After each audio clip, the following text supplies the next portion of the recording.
ini kebetulan masih suasana Lebaran, jadi mungkin izinkan saya untuk mengucapkan selamat Hari Raya Idul Fitri buat rekan-rekan mahasiswa yang merayakannya gitu ya.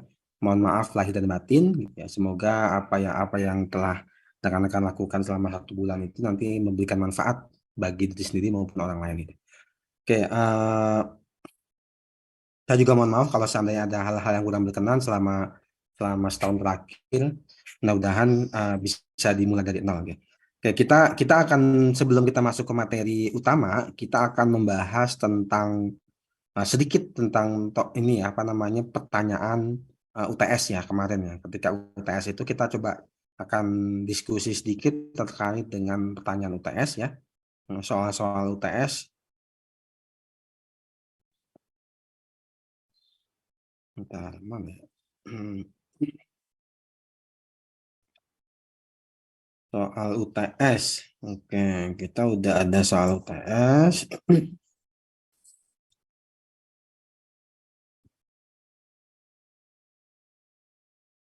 Oke. Oke, kita akan bahas sekilas ya soal UTS. Nanti teman-teman mohon bisa berdiskusi ya dengan saya. Ada beberapa hal yang mungkin kita perlu diskusi nih ya. Ini di soal UTS ini ada 4 soal ya. Saya kira soalnya tidak terlalu sulit ya buat rekan-rekan semua. Ini ada 4 soal. Untuk soal satu itu kan soal teman-teman hanya memberikan mengidentifikasi ya apakah pernyataan ini tepat atau tidak gitu ya. Kemudian soal nomor 2 ini teman-teman sebenarnya ini tidak terlalu sulit kalau teman-teman mengikuti perkuliahan di awal-awal terkait dengan penggunaan histogram equalization. Itu terus kemudian di sini ya. Nah, soal nomor 3 sama soal nomor 4 ini pertanyaan yang sifatnya itu komprehensif, di mana teman-teman harus bisa menjelaskan dengan baik. Jadi tidak hanya dijelaskan satu paragraf saja gitu, tapi teman-teman memberikan penjelasan yang cukup cukup baik. Jadi tidak harus panjang-panjang, tetapi logik dan juga memberikan ilustrasi gitu. Semakin semakin logik, semakin baik penjelasannya disertai dengan ilustrasi, tentunya nilainya akan berbeda dengan yang hanya sekedar satu kalimat, atau bahkan sekedar hanya satu paragraf gitu ya. Ya, jadi nomor 3 dan nomor 4 ini mungkin kita akan lihat dulu. Kita akan coba bahas di nomor 1 dulu ya. Oke, kita lihat nomor 1 ya. Di nomor 1 ini ada 5 pernyataan gitu ya, yang harus kita identifikasi apakah ini pernyataannya benar atau salah. Yang pertama, sebuah citra dibentuk dari banyaknya gelombang cahaya yang diserap oleh sebuah objek dan ditangkap oleh sensor kamera. Nah, ini benar atau salah? Silakan teman-teman boleh menjawab melalui kolom chat. Pernyataan 1A ini benar atau salah? Monggo silakan. Nanti biar saya. Oke, ada yang bilang Mas Raden bilang salah. Monggo yang lain salah. Jami salah, kemudian Devito salah, kemudian Ferdian salah. Oke, hampir semuanya menjawab salah ya gitu. Menjawab salah. Oke, coba saya tanya Mas Raden, kenapa salah Mas? Oh, menurut saya salah karena ini Pak, menurut saya itu, eee, objek itu memantulkan gelombang cahaya gitu Pak, tidak menyerap, Hmm. gelombang cahaya seperti itu, yang nanti, gelombang cahaya yang dipantulkan itu akan ditangkap oleh sensor kamera, seperti itu Pak. Oke, jadi yang ditangkap itu adalah gelombang cahaya yang dipantulkan oleh objek ya Mas? Jadi menurut saya seperti itu Pak. Dipantulkan oleh objek bukan yang diserap ya, tapi yang dipantulkan oleh sebuah objek dan ditangkap oleh sensor kamera. Gitu ya. Oke, baik. Jadi memang nomor A jawabannya salah. Ini saya lihat hampir semuanya jawabannya memang menjawab salah gitu ya. Oke, karena memang jawabannya salah. Jadi jawaban yang benar adalah salah dengan alasan bahwa kamera menangkap gelombang cahaya yang dipantulkan, bukan yang diserap. Yang dipantulkan oleh sebuah objek. Makanya ada istilah reflectance rate gitu ya. Oke, nomor 1A jawabannya adalah salah. Kalimat ini salah gitu ya. Oke, baik. Nomor 2, setting pencahayaan pada sistem berbasis sensor vision sangat penting untuk penggunaan di luar ruangan. Nah, ini benar atau salah? Coba, ini kira-kira benar atau salah? setting pencahayaan pada sistem berbasis sensor fusion ya sangat penting untuk penggunaan di luar ruangan. Kira-kira ini jawabannya salah atau benar? Enggak, ada yang mau mencoba atau mau angkat tangan atau mau menjawab di chatting?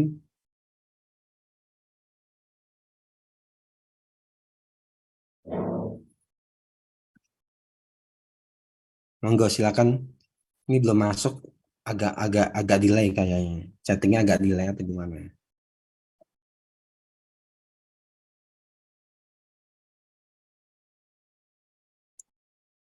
Silakan.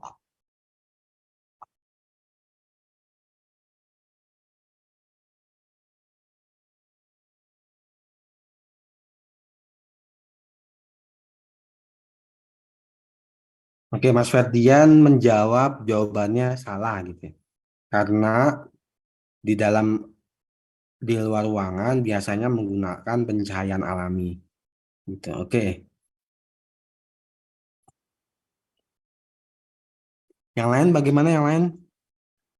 Ini jawabannya Mas Ferdian itu menurutnya salah karena menggunakan pencahayaan alami untuk area di luar ruangan. Oke, saya kira semua sepakat ya. Coba yang sepakat dengan Mas Ferdian angkat tangan. Jawabannya salah, yang sepakat dengan Mas Ferdian angkat tangan.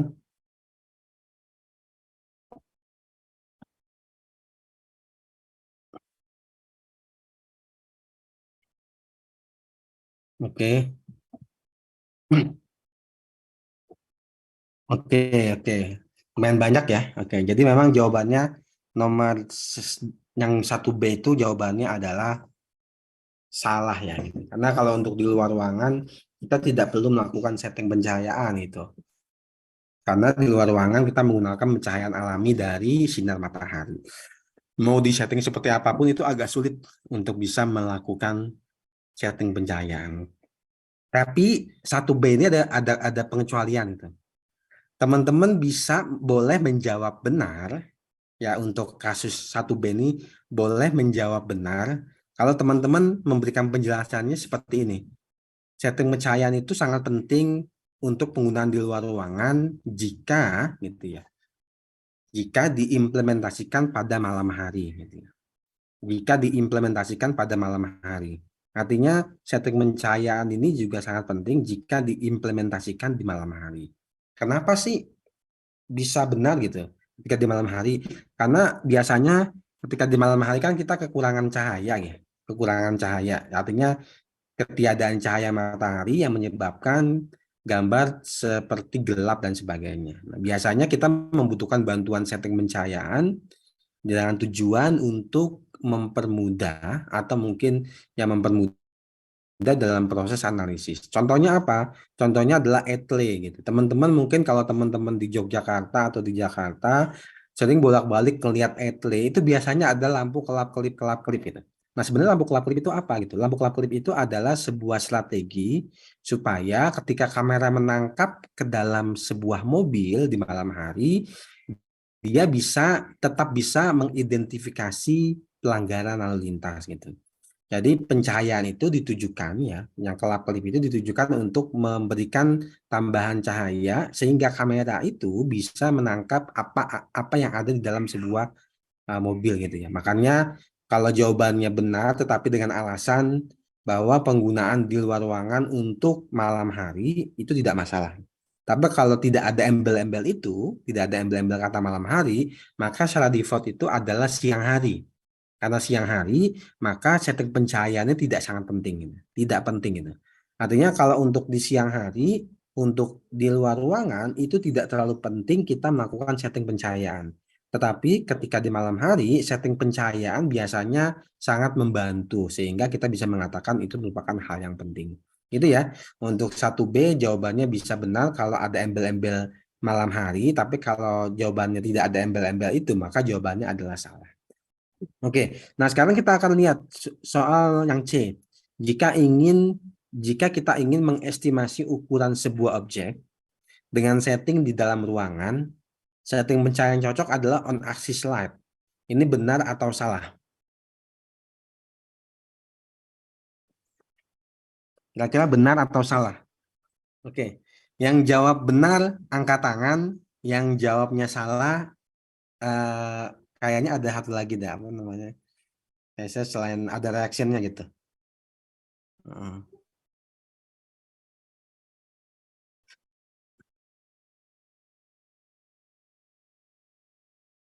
Coba yang jawabannya benar, ya, yang jawaban benar silakan angkat tangan, ya. Yang jawaban salah silakan ada ini ada apa? Ada emoticon open mode itu. Coba open mode. Nah. Kalau jawabannya salah, silakan pakai emoticon open mode. Tapi kalau jawabannya benar, silakan raise hand. Kira-kira jawabannya benar atau salah itu? Soal nomor 1C. Ini nggak ada yang menjawab ini. Oke, sudah ada beberapa yang menjawab pakai open mouth.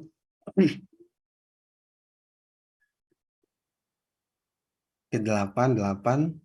Ada yang pakai lope-lope malah. Oke, coba saya akan tanya, terima kasih teman-teman. Tadi cuma 8 orang yang menjawab salah gitu. Mbak Delvia kenapa jawabannya salah Mbak Delvia?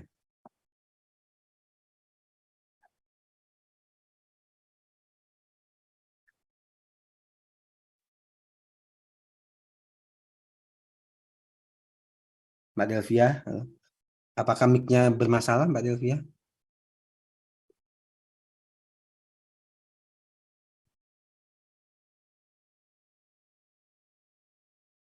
Halo Mbak Delvia, suara saya terdengar tidak ya?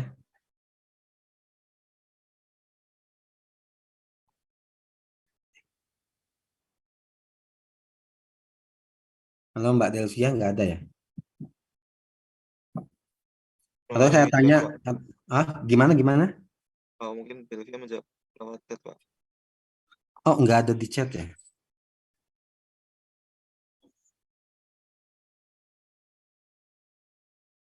Oh, oke.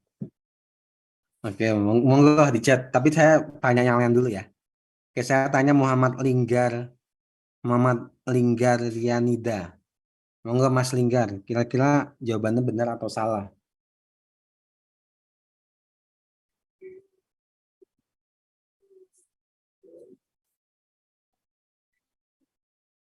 Ayo Mas Linggar, ini nanti yang saya tanya diem aja nanti saya inikan ya presensinya. Saya batalkan ini. Ini gimana ini? Mas Linggar,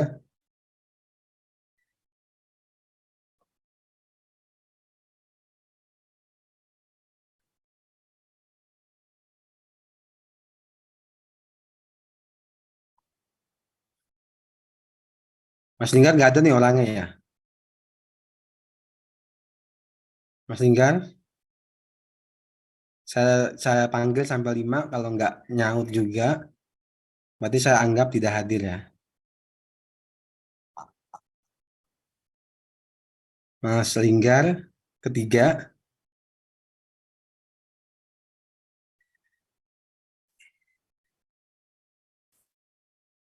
Mas Linggar,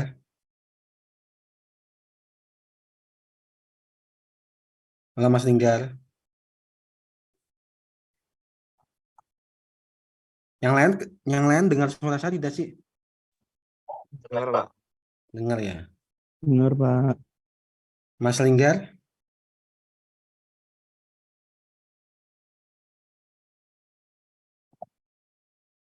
Mas Linggar,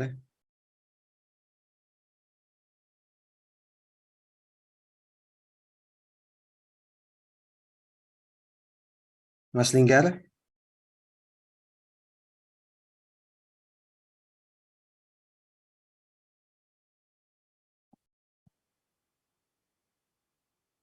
Oh, enggak, presensi ya.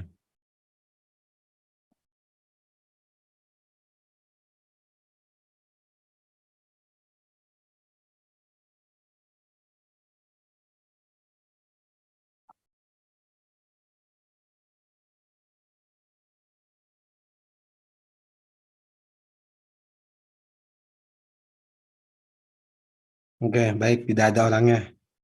Berarti saya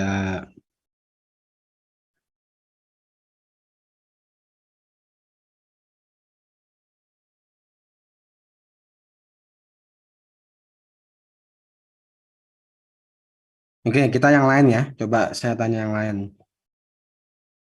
Oke, saya tanya Mas Bayu. Mas Bayu jawabannya apa, Mas? Nomor 3.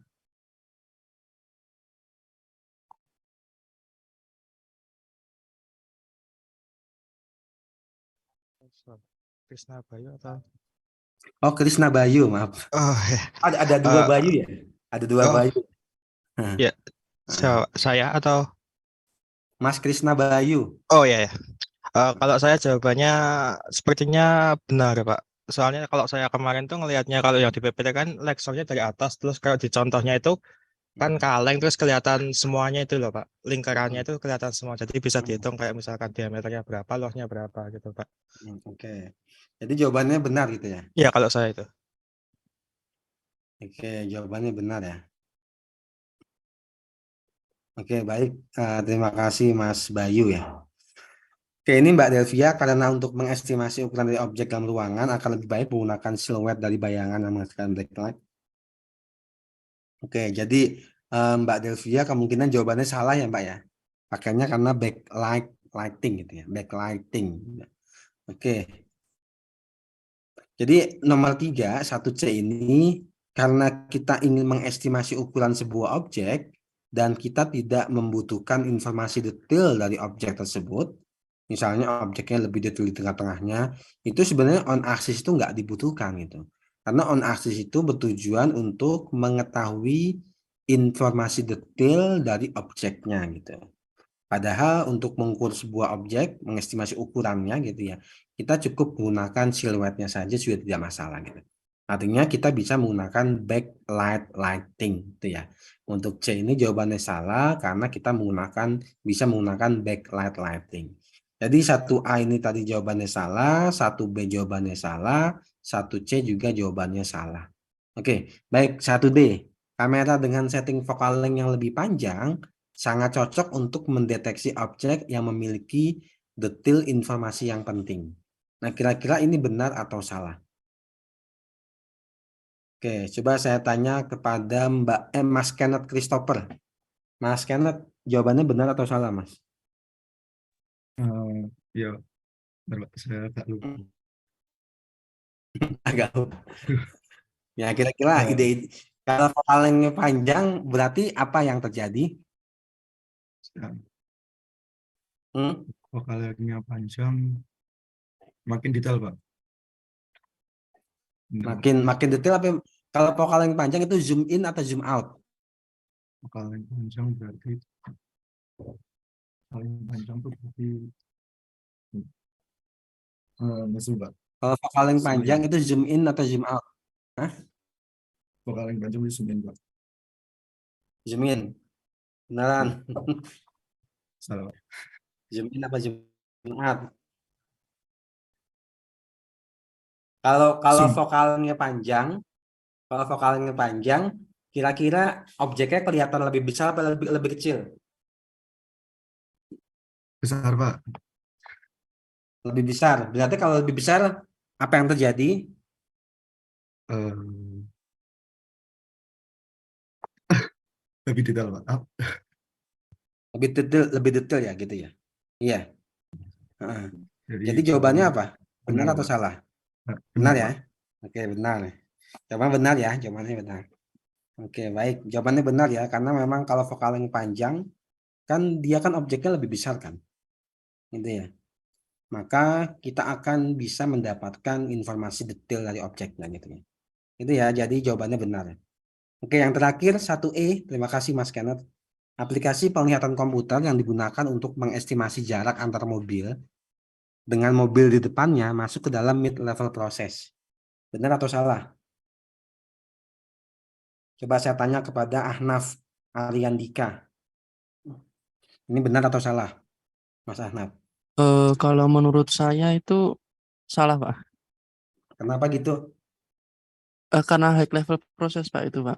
Kenapa Karena hal proses? ada pengukuran jarak antar mobil juga, Pak. Inputnya atribut, outputnya Gimana? understanding ya. Iya, Inputnya understanding, kan Pak. atribut. Atributnya apa? Inputnya apa? Atribut apa itu? Oh, itu Pak, mobil, Pak. Objek. Mobil ya. Posisi mobil ya. Iya. Kemudian outputnya itu understanding ya, jarak antar mobil gitu ya. Maka dia masuk ke dalam high level process gitu ya. Baik. Nanti jawabannya 1E itu salah ya. Jadi 1A itu salah, 1B itu salah, 1C itu salah, 1B, 1D itu benar, dan 1E itu salah. Gitu ya. Karena 1E ini harusnya mid level process. Gitu ya. Ini untuk soal nomor 1. Ada pertanyaan mungkin soal nomor 1? Ada yang masih bingung? Enggak. Soal nomor 1, apakah ada yang masih bingung? Apakah sudah cukup jelas?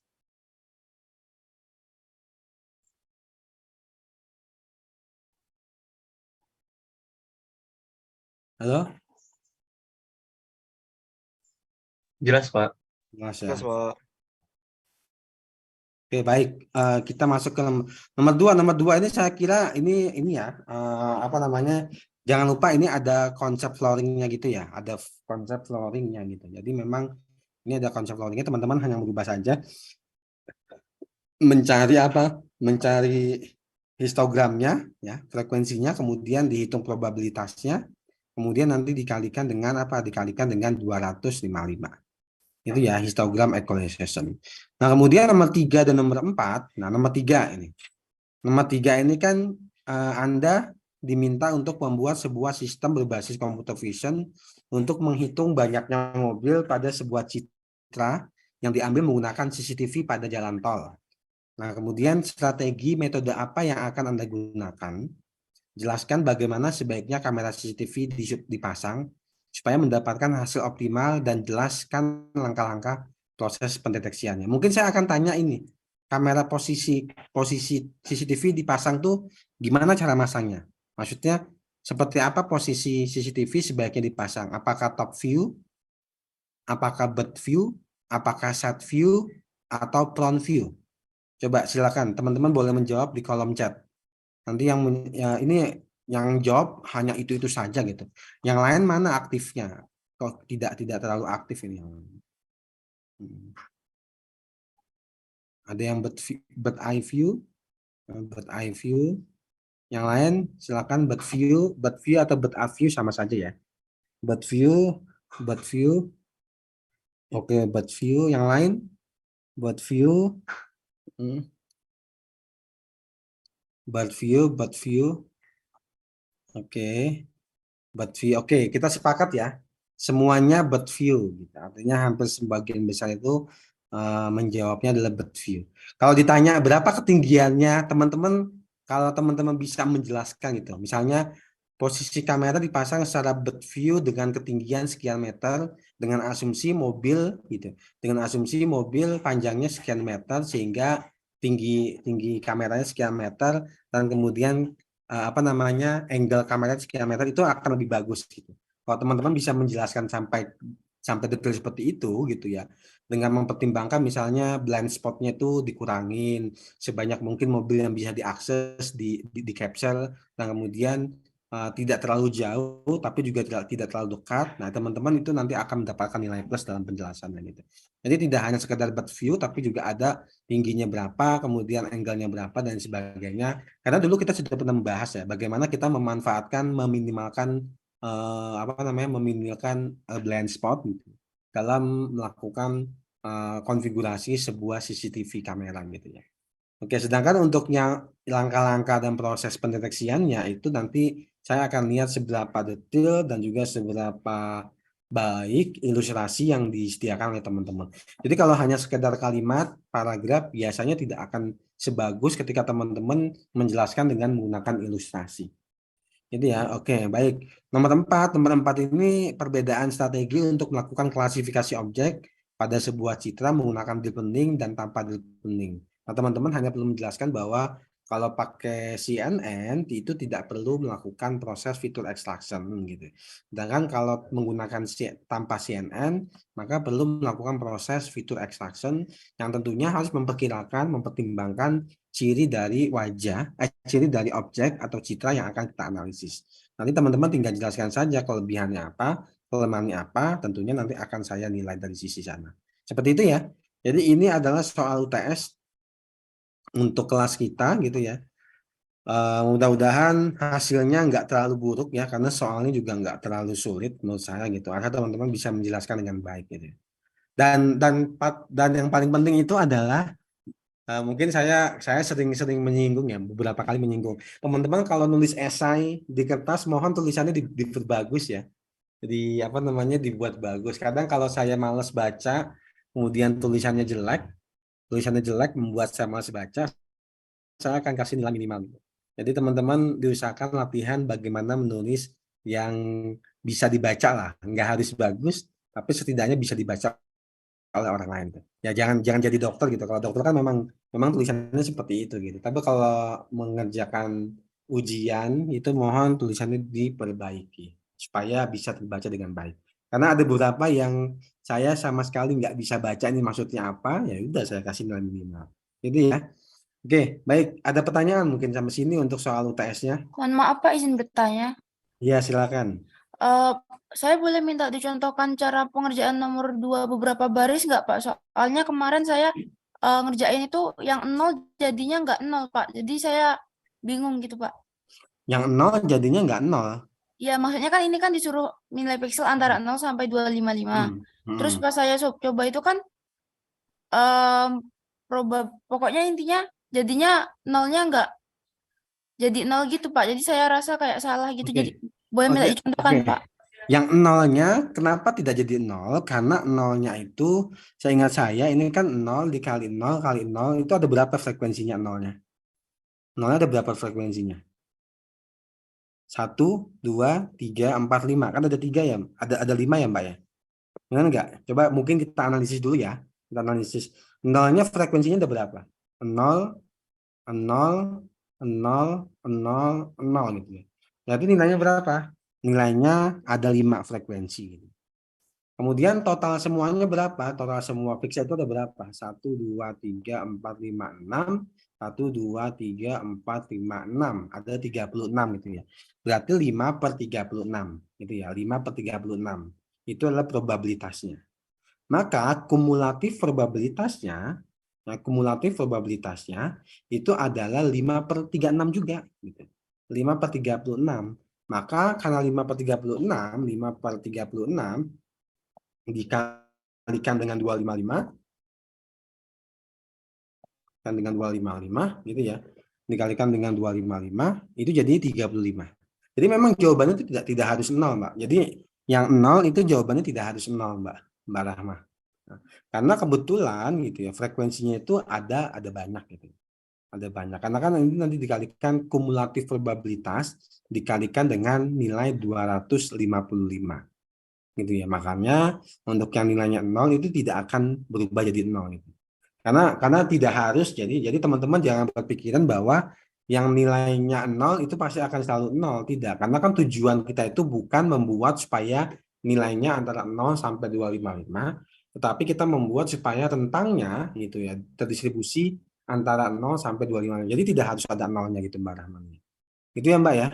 Jadi kalau kita lihat itu memang 0-nya itu akan berubah jadi 35. Karena kenapa? Karena jumlahnya itu lebih dari 1. Itu ya Mbak ya. Mbak Rahman ya. Baik, terima kasih Pak. Ada lagi mungkin yang lain yang ingin bertanya?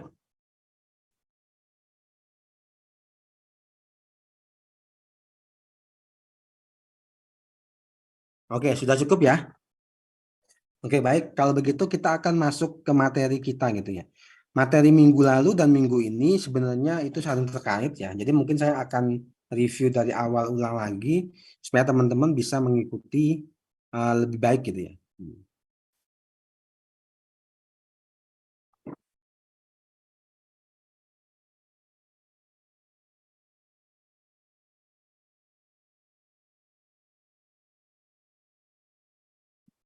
Bentar, saya akan ini dulu. Oh iya, nanti jam setengah 6, kan kita kuliah ini sampai jam setengah 5 ya. Nanti jam setengah 4 lewat sedikit gitu ya. Nanti saya akan memberikan kesempatan teman-teman untuk berdiskusi secara berkelompok ya, untuk membahas kasus. Jadi saya nanti akan memberikan sebuah kasus. Nanti mohon teman-teman mendiskusikan dengan kelompoknya bagaimana menyelesaikan kasus tersebut dikaitkan dengan tracking gitu ya.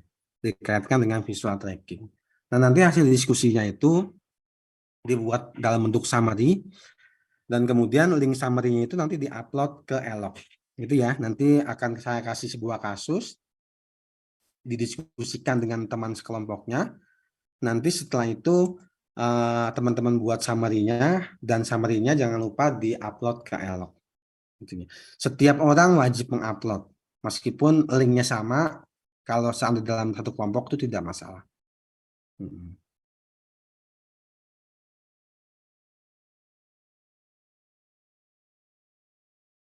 Oke, apakah whiteboard saya kelihatan? Lihat, Pak. Lihat ya.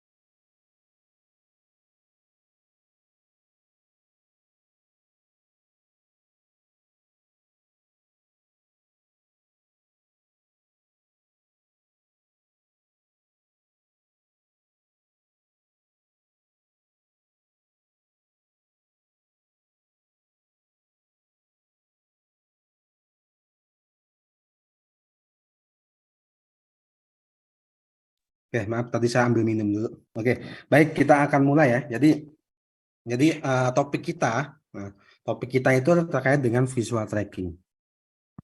Jadi visual tracking. Jadi visual tracking itu tujuannya apa sih gitu ya? Teman-teman mungkin sudah tahu ya. Tujuannya itu adalah mengestimasi posisi sebuah objek. Estimasi posisi objek gitu ya. Pada frame selanjutnya.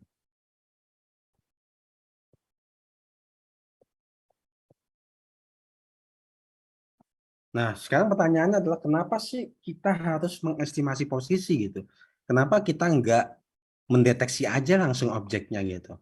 Kita langsung saja objeknya deteksi, setelah dideteksi kita bisa menghitung posisinya gitu ya. Nah, kalau kasusnya seperti itu, kalau jumlah citranya itu hanya sedikit, it's okay, no problem.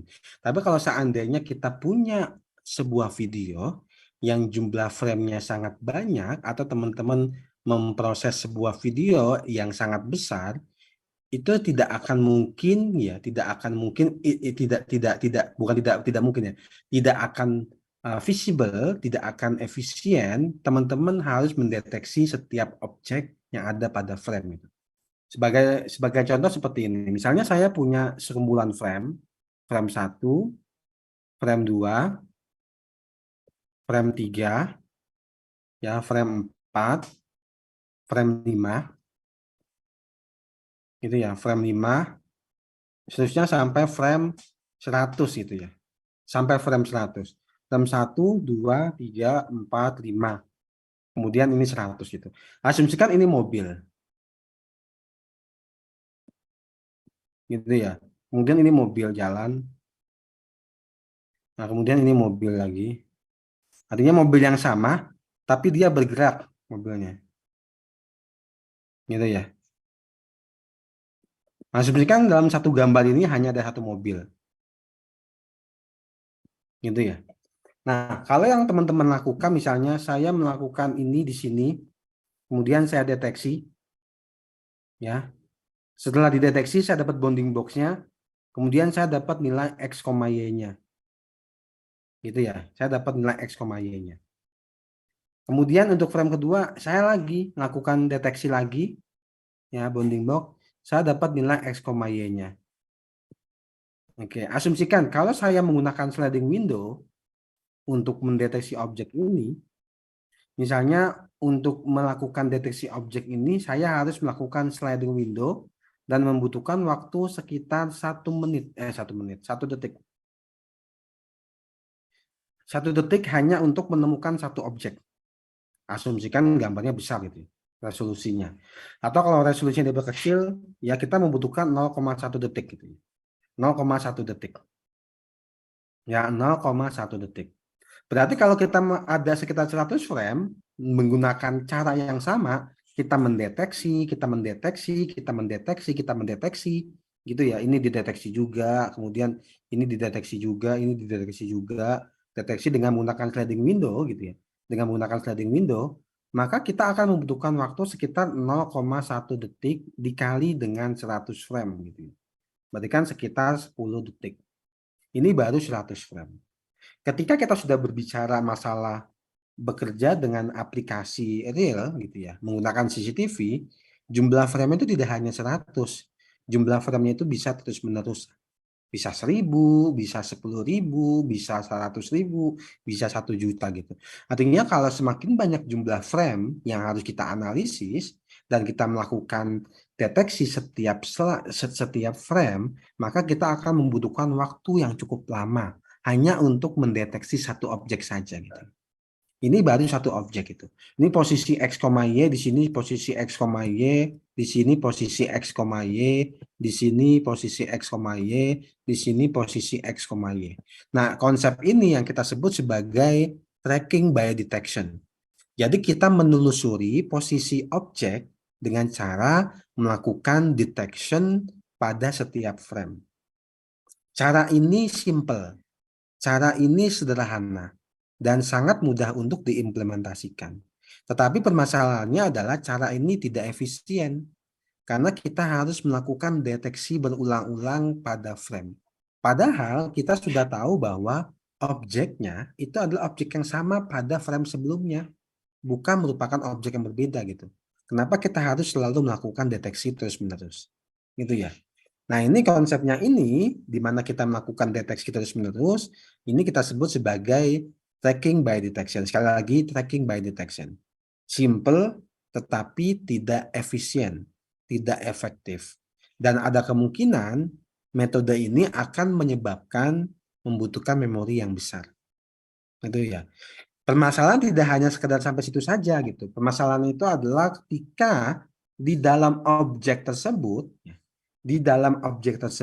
itu ada dua objek gitu. Misalnya gini ya. Misalnya di frame ke-100 kita tahu ini adalah mobil. Gitu ya. Ini frame ke-100 ya. Nah, di frame ke-101 misalnya ya, atau 105 itu di sini mobilnya sudah sampai sini. Tiba-tiba di sini ada mobil yang lain. Ada mobil yang lain di sini. Nah, kita sudah mendeteksi ini. Kita sudah tahu bahwa ini adalah si mobil A gitu.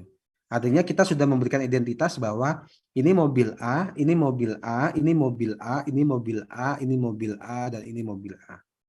Ketika sampai ke frame 100, kita tahu ini mobil A. Nah, pertanyaannya adalah ketika kita melakukan pendeteksian objek di frame ke-105, kita akan mendeteksi dua buah mobil. Nah, disinilah kita akan bingung, mobil A itu yang mana? Yang pertama atau yang kedua? Gitu. Artinya dengan hanya sekedar mendeteksi pada setiap frame, ada kemungkinan sulit bagi kita untuk bisa mengidentifikasi identiti dari sebuah objek. Jadi yang diidentifikasi identitinya. Mobil A-nya itu yang ini atau yang ini, gitu. Ya caranya mungkin teman-teman bisa, ya udah kalau gitu dilakukan distancing aja gitu, dicari perbedaannya gitu. Ya bisa seperti itu. Tapi kalau seandainya jumlah frame yang jumlah ininya banyak, teman-teman akan selalu melakukan itu gitu. Artinya ini juga tidak akan efisien. Jadi tracking by detection itu secara tracking by detection gitu ya. By detection secara positifnya dia itu sederhana, dan mudah untuk diimplementasikan. Teman-teman hanya sekedar memanggil fungsi detection, gitu ya, detection. Itu ya, sederhana dan mudah diimplementasikan. Tetapi negatifnya itu adalah satu, tidak efisien gitu ya. Kedua itu adalah sulit pertahankan identity. Ya, identitinya itu sulit gitu. Nah, kemudian yang ketiga itu dia akan bermasalah ketika multiple object. Objek dia itu akan bermasalah gitu. Makanya ini harus kita cari solusi yang lain gitu. Kita harus mencari solusi yang lain yang bisa mengurangi permasalahan ini. Bisa saja mungkin teman-teman berpikir bahwa oh kalau gitu mendeteksinya nggak perlu setiap frame Pak gitu. Misalnya frame pertama dideteksi, kemudian frame kelima dideteksi, frame ke-10 dideteksi, itu boleh gitu. Tetapi artinya kita akan kehilangan posisi histori dari sebuah objek. Kita akan kehilangan posisi histori dari sebuah objek. Apalagi kalau objeknya cepat jalannya. Kalau objeknya jalannya cepat, maka bisa jadi posisi frame 1 dan posisi frame 5 itu sudah berbeda jauh gitu. Artinya kalau kita melompat-lompat seperti itu, kita akan kehilangan momentum untuk bisa mendapatkan histori dari sebuah objek, posisinya gitu. Karena kan memang sekali lagi kita ingin mengestimasi posisi objek. Artinya karena kita ingin mengestimasi posisi objek, berarti kita juga ingin merekam gitu ya. Kita ingin merekam posisi dari objeknya. Gitu ya. Dari mulai frame pertama sampai frame ke N. Nah, sekarang pertanyaannya kenapa kita perlu merekam posisi objek? Kenapa kita perlu mengetahui posisi objek? Ada yang mau menjawab mungkin? Kenapa sih posisi objek itu harus direkam, harus disimpan informasinya? Kira-kira kenapa?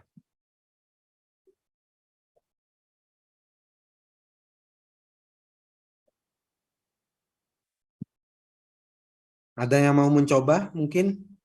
Kenapa posisi objek yang sudah kita deteksi itu harus disimpan? Harus disimpan informasinya atau historinya? Mungkin Mas Billy mau mencoba? Kenapa kira-kira Mas Billy?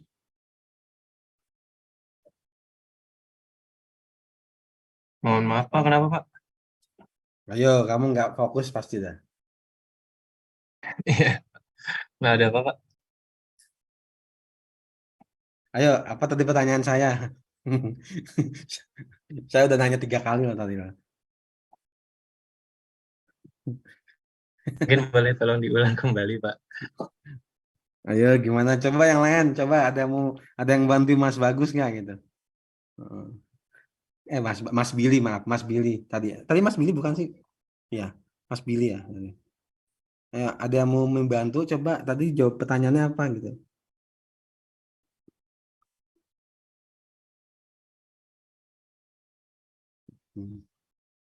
Teman-teman, ayo ada yang membantu Mas Billy nggak? Tadi yang saya tanya tuh apa gitu?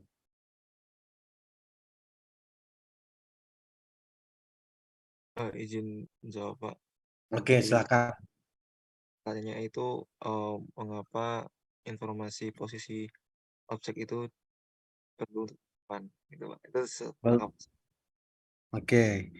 Nah, itu pertanyaan dari Mas Raden itu. Kenapa informasi posisi objek harus disimpan? Monggo Mas Billy. Pendapat saya mungkin sama seperti yang ada di chat, yaitu Tubagus Novel Pak. Kenapa? Karena Ada pendapat lain nggak? Ada pendapat?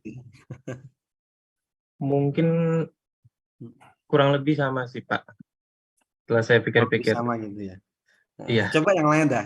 Saya pengen tahu dah pendapat yang lain. Silakan di chat. Saya kasih waktu 5 menit dah. Nanti biar saya catat yang jawab. Coba silakan di chat. Kenapa kita perlu menyimpan histori posisi sebuah objek? Oke, nah ini sudah ada satu orang yang menjawab di chat. Kalau teman-teman malu-malu untuk ditanya atau untuk berbicara, ya sudah, boleh silakan jawab di chat gitu. Oke, Mas Ferdian, supaya tidak salah mendeteksi objek ketika ada dua objek yang sama dalam sebuah frame. Mungkin, oke. Yang lain, silakan.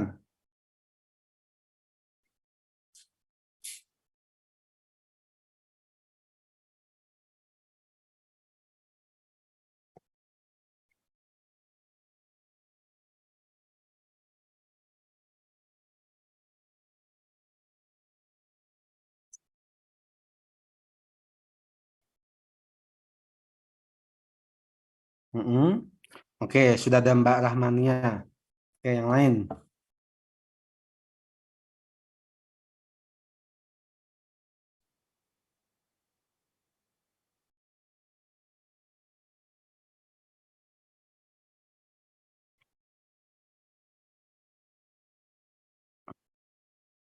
Sudah mulai banyak ini. Oke.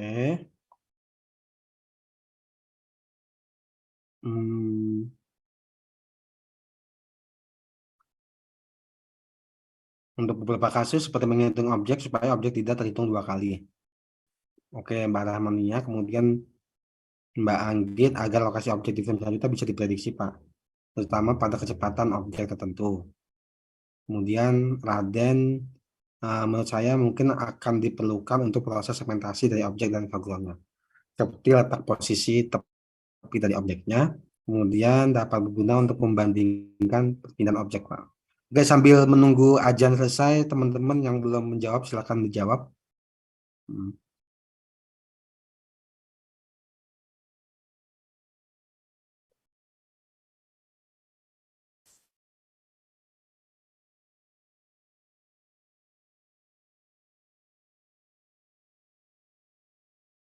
Hmm.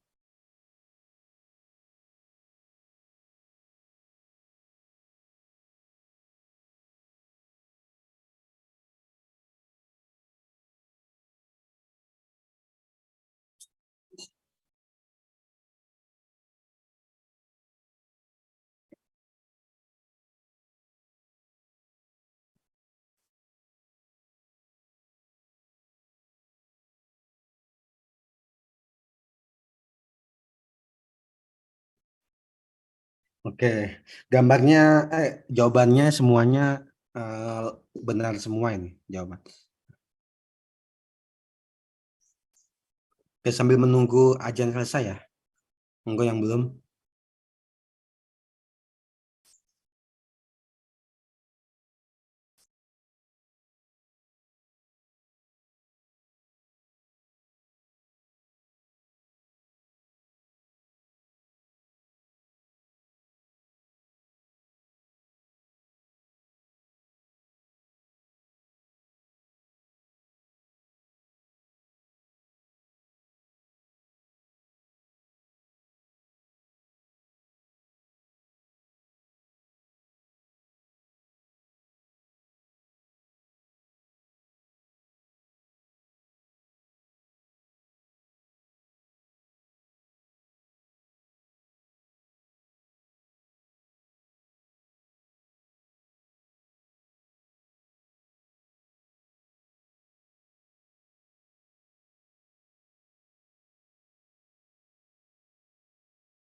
Oke, baik.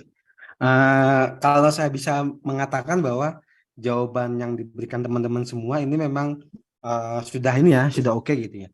Tapi tentunya ada beberapa hal yang menjadi jawaban gitu ya, jawaban yang sebenarnya mengapa kita perlu menyimpan histori dari posisi objek. Terkadang kita perlu melakukan analisis dari sebuah objek berdasarkan gerakan dan posisinya gitu. Jadi ketika teman-teman mungkin masih ingat ya, ketika kita melakukan analisis sebuah objek itu kan ada 5 level ya. Level 1 itu melakukan mendeteksi, level 2 itu klasifikasi, level 3 itu rekognisi, level 4 itu identifikasi. Nah, level 5 itu adalah apa? Level 5 itu adalah 3D analisis. 3D analisis itu adalah XYT. Jadi XY itu adalah posisi di dalam sebuah frame. T itu adalah time domain, artinya adalah posisi, perubahan posisi dari sebuah objek. Jadi tujuan atau alasan kita menyimpan posisi dari sebuah objek itu adalah untuk keperluan analisis pada kasus di mana gerakan itu merupakan fitur yang penting. Jadi kalau gerakan-gerakan itu adalah fitur yang penting, maka kita mau tidak mau memang harus menyimpan posisi dari sebuah objek. Contoh kasusnya apa? Misalnya teman-teman ingin melakukan estimasi kecepatan mobil. Nah, itu penting, teman-teman harus mengetahui posisi objeknya dari waktu ke waktu, kecepatan mobil. Kemudian teman-teman ingin misalnya memprediksi apakah akan terjadi tabrakan atau tidak gitu. Tabrakan antara dua mobil, apakah akan ada terjadi collision atau tidak antara dua objek. Nah, itu penting teman-teman harus bisa mengetahui histori pergerakan dari sebuah objek. Atau teman-teman ingin tahu nih, misalnya apakah dua orang ini akan mengalami berantem, akan melakukan fighting gitu ya. Teman-teman juga akan melihat pergerakan dari objek tersebut itu. Artinya pergerakan objek, ya, artinya histori posisi objek itu disimpan dengan tujuan menganalisis pola gerakan dari sebuah objek. Dengan mengetahui pola gerakan dari sebuah objek, maka kita akan bisa menganalisis behavior dari sebuah objek gitu. Makanya visual tracking, ya tracking itu adalah tujuannya itu adalah untuk mengestimasi sebuah objek sekaligus kita menyimpan posisi objek pada frame-frame sebelumnya. Nah, ada juga beberapa yang mengatakan bahwa posisi objek itu disimpan supaya kita bisa tetap menjaga, mengetahui bahwa ini objek yang sama dalam sebuah frame. Ketika kita menghitung objek tersebut, kita tidak akan perlu menghitung 2 kali. Nah, ini juga benar gitu. Artinya kalau kita sudah mendeteksi objek di frame yang pertama dan objek yang sama dideteksi pada frame yang kedua dan kita sudah mengidentifikasi bahwa inilah objek yang sama, maka kita cukup menghitung 1 kali, nggak perlu menghitung 2 kali gitu. Misalnya teman-teman diminta untuk menghitung banyaknya semua mobil yang melintas di sebuah area. Kalau kita hanya berkaca pada setiap frame, maka bisa jadi objek yang sama akan dihitung lebih dari sekali. Dan tentunya ini tidak bagus gitu. Maka kita perlu melakukan proses menghitung, menentukan, menyimpan posisi objek dengan tujuan kita tidak menghitung 2 kali objek yang sama. Itu ya, artinya menyimpan riwayat. Kemudian ada juga yang menjawab bahwa dengan menyimpan posisi sebuah objek, ya, maka kita akan tetap bisa memprediksi di mana objek itu berada, meskipun objek tersebut itu terhalang oleh orang lain gitu. Gitu ya. Nah, konsep inilah yang kita sebut sebagai visual tracking. Jadi visual tracking merupakan sebuah mekanisme di mana kita mengestimasi posisi sebuah objek pada frame sebelumnya dari informasi histori dari frame-frame sebelumnya gitu ya. Jadi kita mengestimasi posisi objek pada frame selanjutnya dari informasi posisi pada frame-frame sebelumnya. Gitu ya, itu adalah histori. Itu alasan kenapa gitu ya. Oke, saya akan catat alasan kenapa kita perlu mencatat histori gitu. Histori atau melakukan tracking gitu ya. Tracking yang satu adalah kita ingin menganalisis gerakan gitu. Analisis gerakan objek yang ini didasarkan pada posisi, histori posisi objek. Histori posisi objek gitu ya. Ini alasan yang pertama gitu ya. Kita ingin menganalisis gerakan objek berdasarkan histori posisi objeknya. Yang kedua, menghindari ya reidentifikasi, menghindari double detection gitu ya. Double identification untuk objek yang sama gitu ya. Jadi kita tujuan itu adalah untuk menghindari double identification. Jadi kalau ini sudah pernah diidentifikasi, maka kita tidak akan bisa mengidentifikasi ulang dengan objek baru, dengan identitas baru, karena itu objek yang sama. Yang ketiga itu adalah untuk mengatasi permasalahan kalau objeknya disappear, maka kita tetap bisa mendeteksi posisi objeknya di mana. Jadi ini kenapa kita perlu menyimpan histori dari tracking gitu ya. Itu ya, makanya kemudian muncul istilah visual tracking. Visual tracking. Nah, ini visual tracking digunakan untuk mengatasi permasalahan yang tadi itu ya. Jadi sekali lagi mengestimasi posisi objek pada frame selanjutnya. In the next frame berdasarkan pada posisi frame sebelumnya gitu ya, berdasarkan posisi pada frame sebelumnya. Nah, karena di sini terkait dengan posisi gitu ya, maka ada berbagai macam cara kita bisa merepresentasikan sebuah objek dalam bentuk posisi. Itu sebuah objek bisa direpresentasikan dengan sebuah centroid, yaitu titik X dan titik Y saja. Ini ya representasi posisi objek. Representasi posisi objek. Kalau kita menggunakan centroid atau ini titik tengah, maka nilai yang harus kita prediksi adalah nilai X dan nilai Y-nya. Gitu ya. Tentunya kalau ini centroid, maka kita mendefinisikan sebuah variabel CT. Posisi centroid pada time T, X, Y. Ini CT ya. Nah, yang kedua, kita bisa merepresentasikan posisi sebuah objek itu dengan menggunakan bounding box. Bounding box gitu ya. Apa saja nilainya? Nilainya itu adalah U, V, W, dan H. Berarti ini bounding box-nya. Jadi kalau saya punya objek, ya, ini adalah centroidnya di sini, X, Y. Kalau kita pakai bounding box, UV itu di sini, U-nya di sini, the leftmost, ya, the left topmost gitu ya. Ini U, V-nya, ini W-nya, ini H-nya. Gitu ya. Berarti kita merepresentasikan dengan U, V, W, dan H. Gitu. Atau bisa juga kita merepresentasikan dengan menggunakan apa? Bisa juga kita dengan menggunakan elips gitu ya.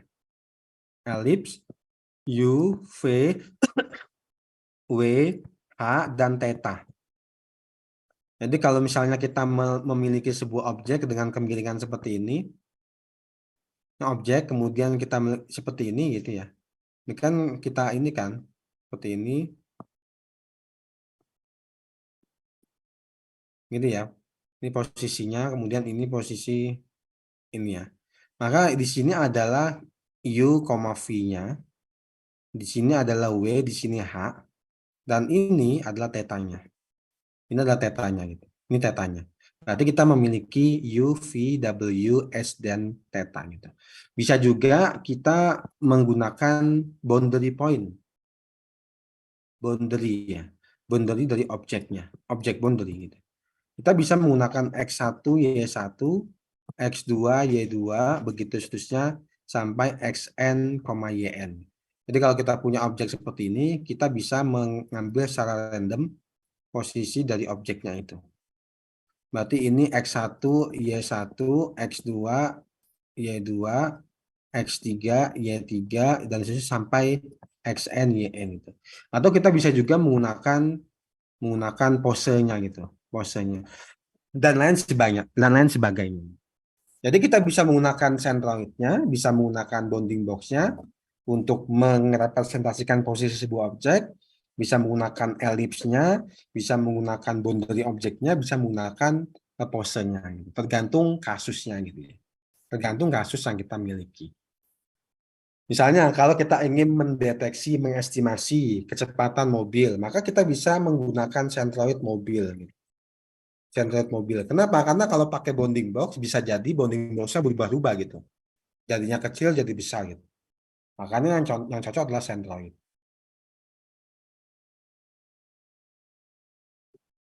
Gitu ya. Jadi teman-teman bisa milih pakai yang centroid, pakai yang bounding box, pakai yang ellipse, pakai yang boundary object, atau mungkin pakai yang pose terserah gitu. Tidak masalah gitu. Jadi ini ya, ini representasi posisi objek. Nah sekarang ada berapa cara gitu, ada banyak strategi, ada beberapa strategi yang bisa kita gunakan untuk mengestimasi posisi dari sebuah objek. Gitu ya. Kita bisa menggunakan konsep yang namanya tracking by template matching. Tracking berbasis template matching. Template matching. Gitu. Yang kedua, tracking by point atau disebut sebagai local feature. Ini kita bisa menggunakan yang namanya Kalman filter, atau kita bisa menggunakan yang namanya min-shift, ya, atau kita bisa menggunakan metode lainnya gitu. Kemudian yang ketiga, bisa juga kita melakukan tracking ya berdasarkan motion analysis. Nah, ini kita bisa menggunakan optical flow. Nah, kita akan coba bahas sedikit tentang ini ya. Tentang ini, dan minggu depan kita akan membahas yang motion analysis dengan menggunakan optical flow. Dengan mengetahui motion analysis dari sebuah objek, maka kita bisa dengan mudah mengestimasi posisi objek pada frame selanjutnya. Tapi bisa juga kita menggunakan tracking by template matching gitu ya. Yang paling sederhana itu adalah tracking by template matching, kemudian tracking by point atau local feature, yaitu Kalman filter atau mungkin min-shift, dan yang ketiga adalah tracking motion analysis dengan menggunakan optical flow analysis. Oke, kita akan masuk yang pertama yang kita sebut sebagai template matching. Oke, asumsikan saya punya objek seperti ini. Frame-nya. Ini mobil. Frame kedua. Nah, frame ketiga. Frame keempat. Ini ya. Jadi ada 4 frame, asumsikan 4 frame itu. Nah, yang namanya tracking by template matching, ya, ini jelas jauh lebih efektif dibandingkan harus menggunakan tracking by detection. Kalau tracking by detection, teman-teman harus mendeteksi setiap objek. Tapi kalau tracking by template matching itu nggak perlu gitu. Jadi untuk frame pertama, teman-teman bisa menggunakan sliding window atau bisa menggunakan CNN itu untuk mendeteksi objek. Oh, ini ada objek gitu ya. Kita sudah berhasil objek. Nah, objek ini kita jadikan sebagai sebuah template.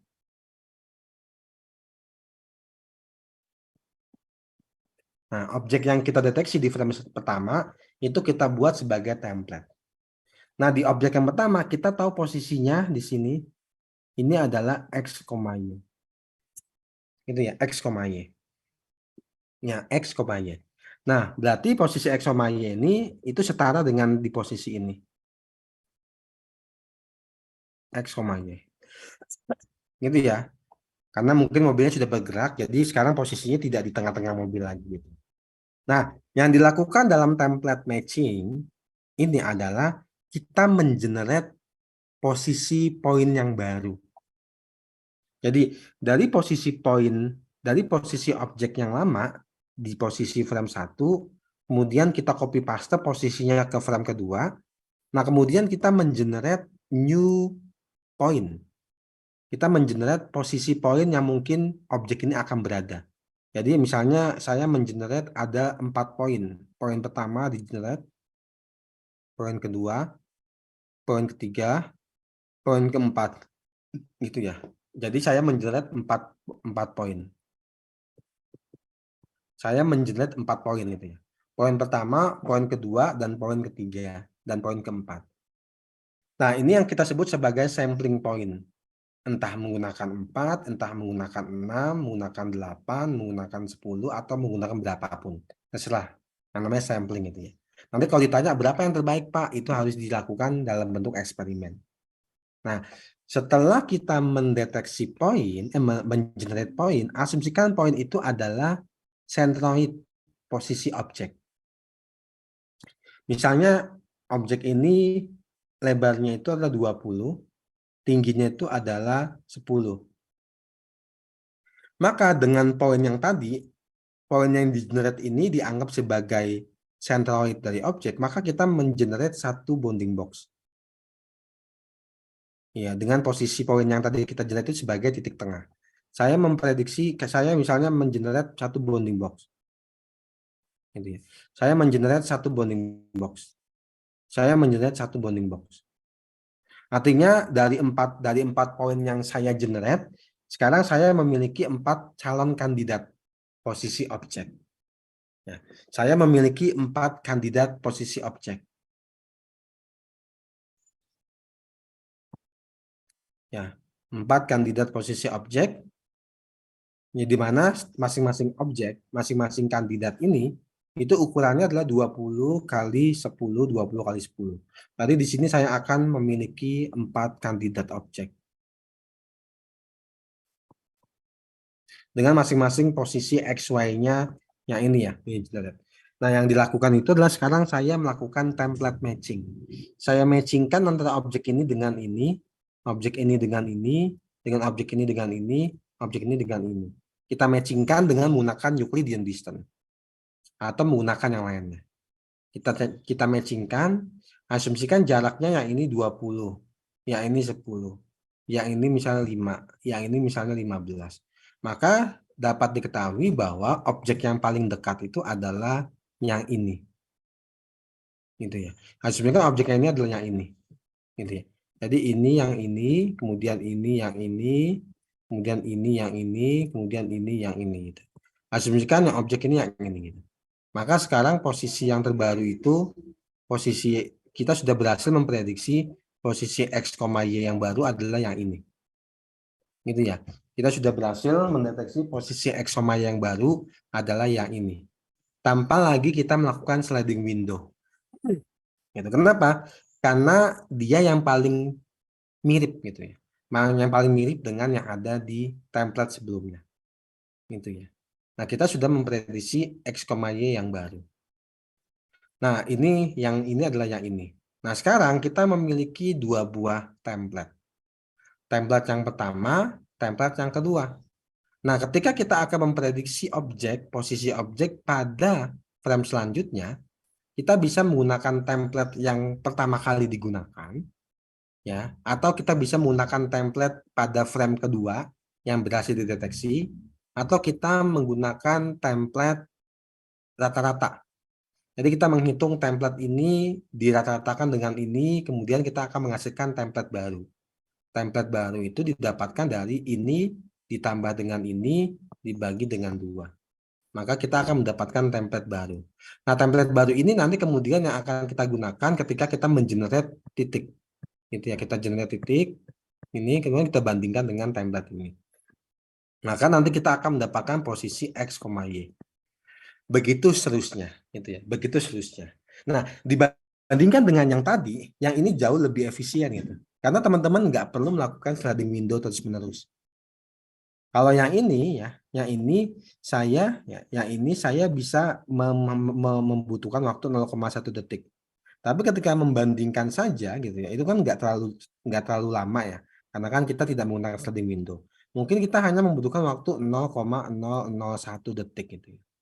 Artinya kalau seandainya ada 100 frame, maka kita hanya membutuhkan 0,1 detik ditambah dengan 0,1 detik sama dengan 0,2 detik.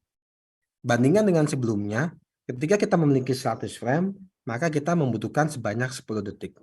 Tentunya itu tidak akan efisien. Itu ya, sebelumnya tidak akan efisien. Tetapi ini juga sangat bergantung pada jumlah yang di-generate.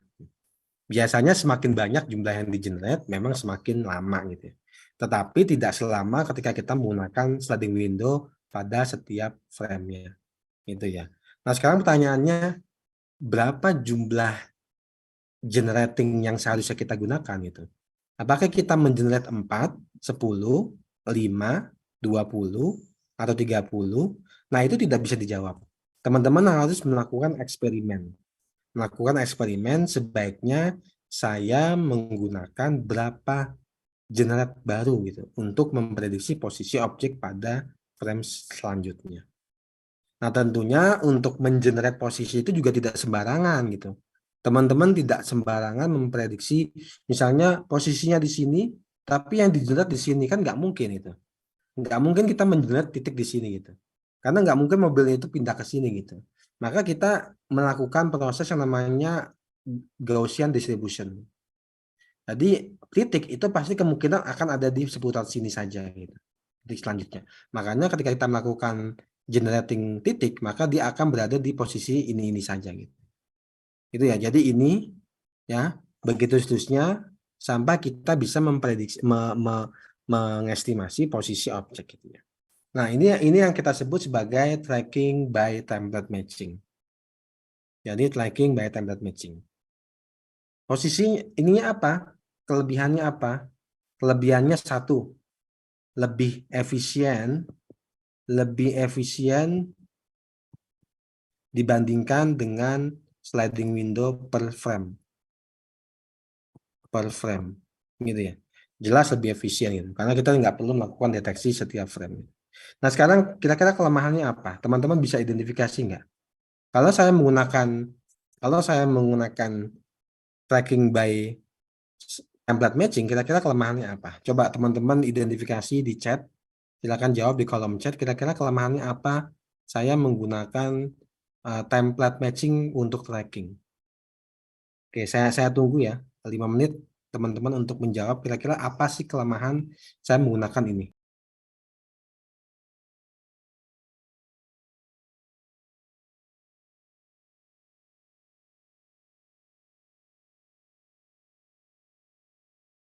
Oke, saya tunggu ya. Ini belum ada yang chatting.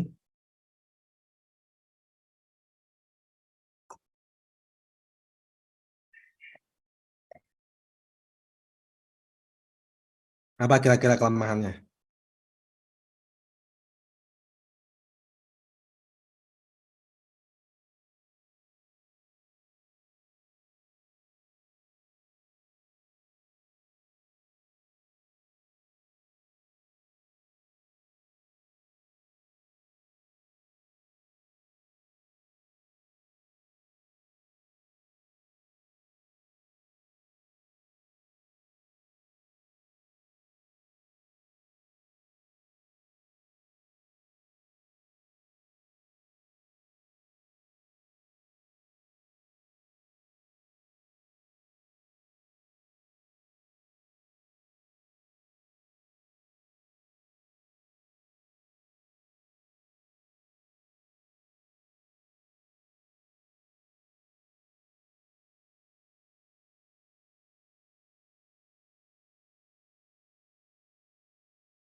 Oke, ada beberapa yang sudah menjawab.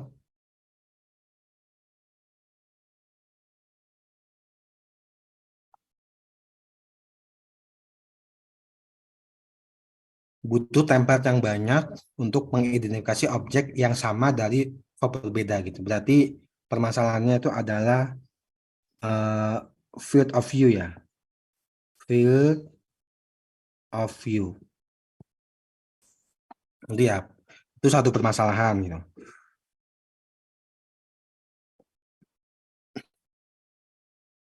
Jadi ada dua objek gitu. Berarti ini dikaitkan dengan occlusion ya. Bukan occlusion ya. Apa namanya?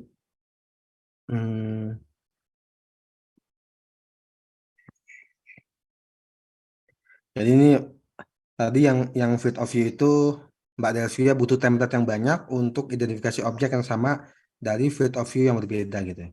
Berarti ini masalah field of view gitu ya. Tapi sebenarnya gini sih, objek di dalam frame yang berdekatan itu biasanya tidak terlalu ekstrim perubahan field of view-nya gitu. Artinya perubahan field of view itu tidak terlalu ekstrim. Misalnya yang tadinya di frame pertama itu adalah set view, kemudian tiba-tiba di frame kedua jadi front view, nggak mungkin itu. Bisa jadi memang berubah gitu ya. Yang frame pertama set view, set view, set view, set view, kemudian lama-lama jadi front view. Itu ada perubahannya itu degradasinya itu tidak cukup semut gitu ya. Karena cukup semut template-nya gitu ya. Template-nya itu bisa selalu update gitu. Makanya tadi saya sebutkan ketika saya ingin memprediksi posisi di frame ketiga, kita bisa menggunakan template dari frame kedua. Ketika kita ingin memprediksi posisi di frame keempat, kita bisa menggunakan template di posisi frame ketiga. Begitu seterusnya. Artinya kalau ada perubahan perlahan-lahan dari set view menjadi front view, atau sebaliknya dari front view menjadi set view, itu masih bisa teratasi gitu ya. Dengan menggunakan template matching ini gitu ya. Nah, kemudian kalau ada dua objek yang misalnya kecepatan berbeda jauh, sehingga untuk satu objek perlu generate point yang dekat, yang satunya terlalu point yang jauh, susah menentukan generate point yang mana gitu ya. Artinya ini dikaitkan dengan ini ya, dikaitkan dengan kecepatan objeknya gitu. Artinya kita akan sulit dalam menentukan posisi apa sebaiknya kita mengenerate berapa gitu. Tadi di sini kan generating ya, banyaknya titik yang harus di-generate itu ya. Banyaknya titik yang harus di-generate. Kemudian objek harus sama, iya jelas pasti objek harus sama gitu ya. Kemudian kalau berubah sisi kayaknya tadi sudah saya jelaskan ya. Mungkin jika perpindahan mobil sangat jauh sedangkan sampel yang dibuat kurang jauh, objek tidak lagi terdeteksi. Ya bisa gitu. Makanya tergantung dari kameranya gitu. Nah, kemudian kesulitan dalam mengenai kasus dengan skala. Nah, kalau POP tadi sudah ya. Kalau dengan skala memang ini juga salah satu permasalahan gitu ya, skala. Kalau kita menggunakan kamera dari samping itu akan sangat mudah gitu. Tapi kalau kameranya bird view itu kan semakin mendekati kan semakin mendekati kamera kan semakin besar gitu. Maka ini juga akan bermasalah gitu ya. Kemudian objek teroklusi dengan objek lainnya gitu ya. Ini jawaban Mas Vincent. Jadi occluded objeknya. Objek itu terocclusion gitu ya. Kemudian perubahan objek, template tadi sudah, sensitif perubahan cahaya, view objek itu sudah sensitif tadi kita ya sensitif ini ya illumination changing ya illumination changing gitu ya. Kemudian oklusi tadi sudah, objek itu POV itu sudah. Kemudian kalau perubahan skala itu oke, tadi sudah. Kemudian kelemahannya adalah template itu akurasinya kecil apa? Kelemahan template matching pada kasus tersebut adalah apabila template dan hasil perubahan berbeda, maka akurasi template kecil gitu ya. Sensitif ukuran cahaya, oke, saya kira sudah semua ya. Oke, behavior mobil berubah gitu ya. Artinya yang tadinya mobil terbuka, kemudian tiba-tiba mobilnya ditutup gitu ya. Oke, butuh template banyak ketika objek menjadi besar atau berubah. Template matching kurang dinamis untuk mendeteksi objek dengan skala. Mungkin memiliki kelemahan pada saat variasi gitu ya. Kemudian kesusahan pada perubahan besar pada objek yang berubah skala rotasi gitu. Karena kalau perubahan besar itu, kalau frame by frame, itu kayaknya nggak mungkin itu ya. Perubahan itu biasanya smooth, kecil gitu. Dan itu bisa diatasi dengan yang tadi cara. Dengan cara yaitu kita menggunakan template pada frame sebelumnya, kemudian frame saat ini nanti digunakan sebagai template pada frame selanjutnya. Nah, cuma memang untuk yang permasalahan ini, occlusion, skala, itu kita perlu memikirkan kira-kira gimana caranya gitu. Gimana caranya supaya kita bisa memprediksi posisi objeknya. Hmm. Nah ini ya, jadi nanti teman-teman ini beberapa kelemahan-kelemahan yang mungkin kita bisa improve. Nah teman-teman nanti perlu mengidentifikasi sebaiknya di sisi mana saya perlu mengimprove-nya. Nah, kalau kita perhatikan kan memang ini meskipun efisien dibandingkan dengan yang sliding window ya setiap frame, tapi masih banyak beberapa kelemahan yang kita miliki. Nah, oleh sebab itu di samping daripada kita menggunakan template, kenapa kita nggak menggunakan local feature saja gitu? Kita menggunakan local point itu. Jadi untuk kasus ini yang kita lakukan itu adalah ini ya kita sudah mendeteksi objek mobil di sini. Bentar ini kok kayaknya lemot sekali ya.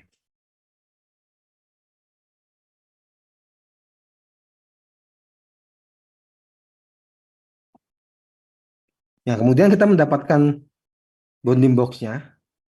Kemudian ini titiknya gitu ya. Ini X, Y. Nah, kalau yang tadi kan kita selain X, Y, kita juga menyimpan informasi template-nya gitu. Nah, sebenarnya kita bisa menggunakan yang namanya local feature. Yaitu kita nggak perlu menyimpan semuanya gitu. Kita simpan nilai X sama Y-nya saja gitu. Kita simpan X sama Y-nya saja gitu. Nah, nanti nilai X sama Y-nya itu kita estimasikan dengan Gaussian distribution. Misalnya ini sebuah Gaussian distribution ya. Ya, dengan Gaussian distribution kemudian kita hanya memprediksi titik poinnya itu ada di sebelah sini. Kita estimasi ini ya poinnya. Kalau tadi kan poinnya kan kita punya kemungkinan lingkaran seperti ini ya. Tapi dengan menggunakan local feature kita memprediksinya itu tidak lingkaran, tapi kita memprediksi posisi titik poin berikutnya itu di sini. Bukan ini. Oh, nah saya ini koneksinya.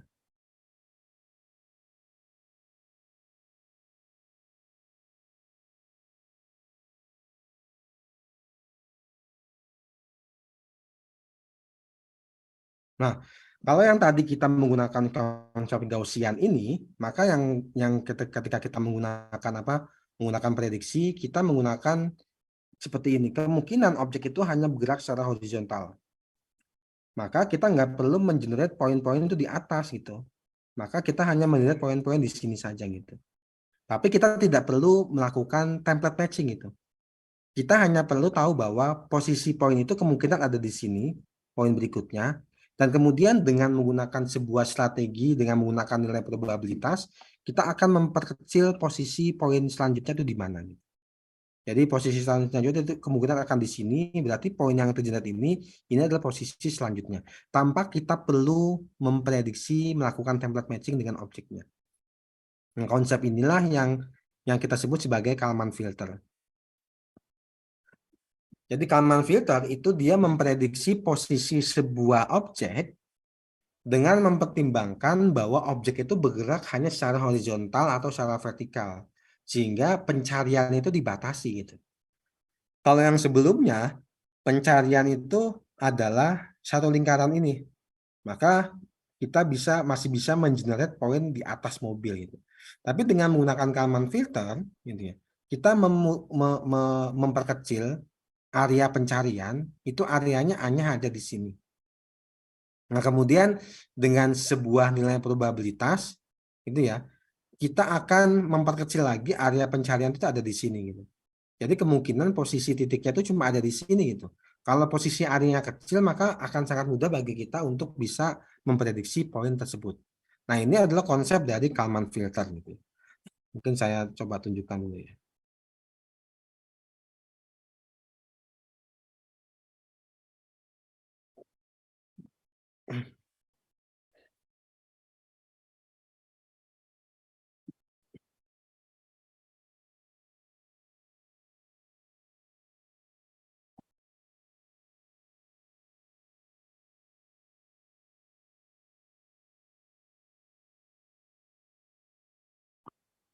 Hmm.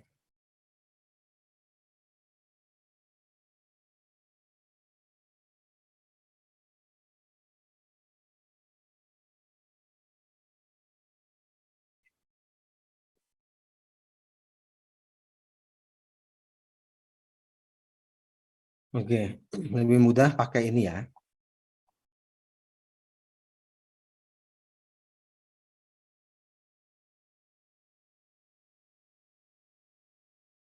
Ini tadi sudah ya template base matching ya.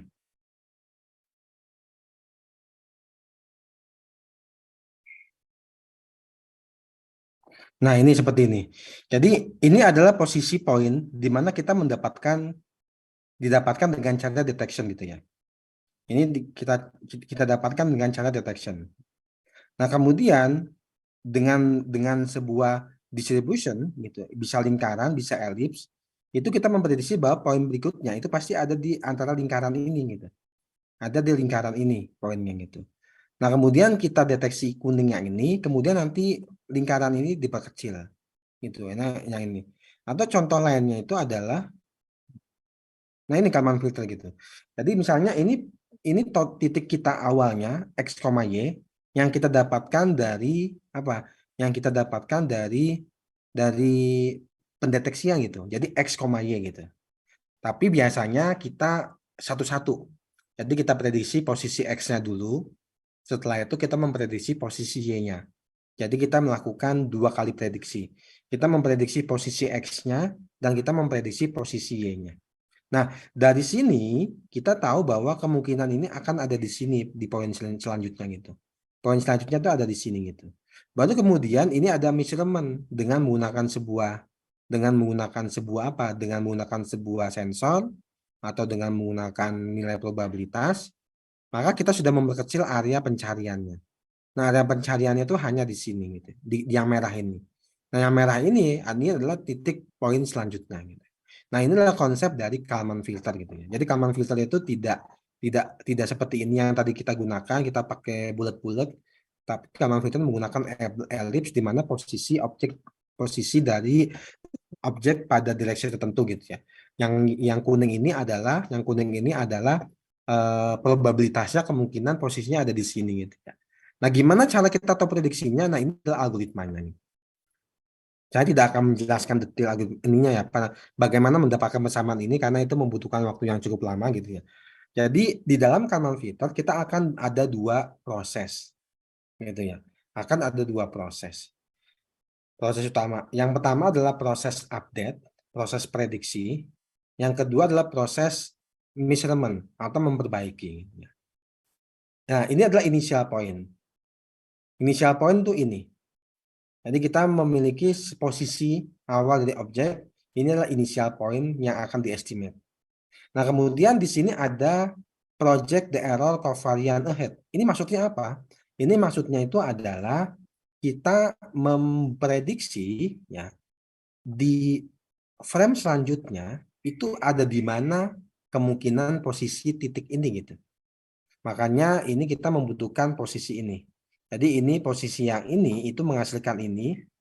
Jadi kemungkinan titik ini awalnya itu kemungkinan akan ada di sini. Mungkin saya akan jelaskan pakai ini saja ya.